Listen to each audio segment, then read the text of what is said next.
I'm a student of history, Islamic history especially, was on the Prophet, or Prophet peace be upon him, the state of Medina, which he created.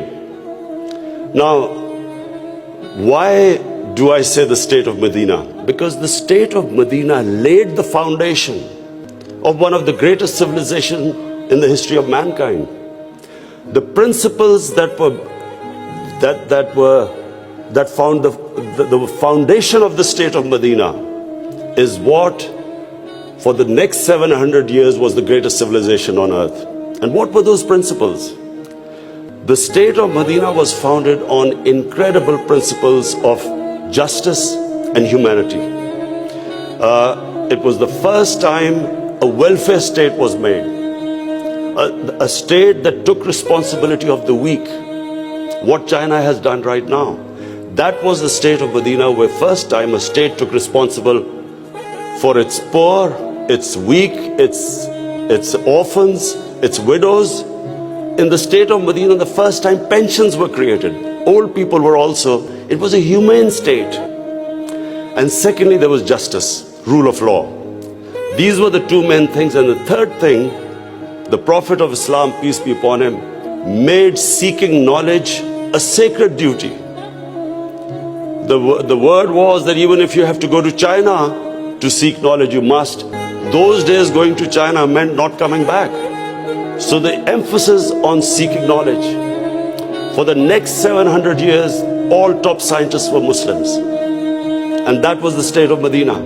It laid that foundation. And then the way minorities, other religious people were treated. The Prophet signed famous, the Misaq-e-Medina.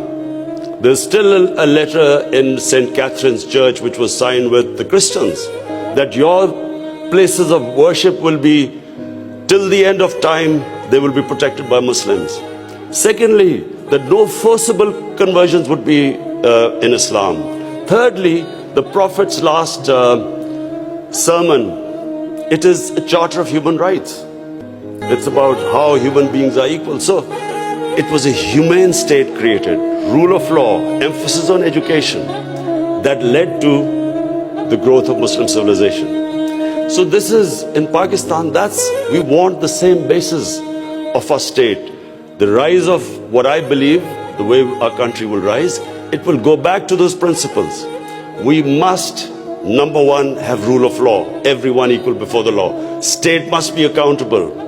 We must have a welfare state where the state must take responsibility of its poor people. Half our population is on the poverty line or just above, and about 25% are below the poverty line. The state must take responsibility. All policies of the state must be like in China. How do we lift the people from the bottom? And the most important thing is that we must, in Pakistan, start a reform program. Reforms are painful, but it is essential if we have to get out of our current problems. So, first of all, I joined politics in '96. From '96 to 2013, there was a very small party. Most of the time, it was one step up and three steps down. The first election I contested, we were wiped out. Second election, 5 years later contested, we had only one seat. Third election, we boycotted, and most of the time people made fun of me, thought we would never make it, because I'm an outsider. I wasn't from the political class. But one big lesson from sports which I learned, you only lose when you give up.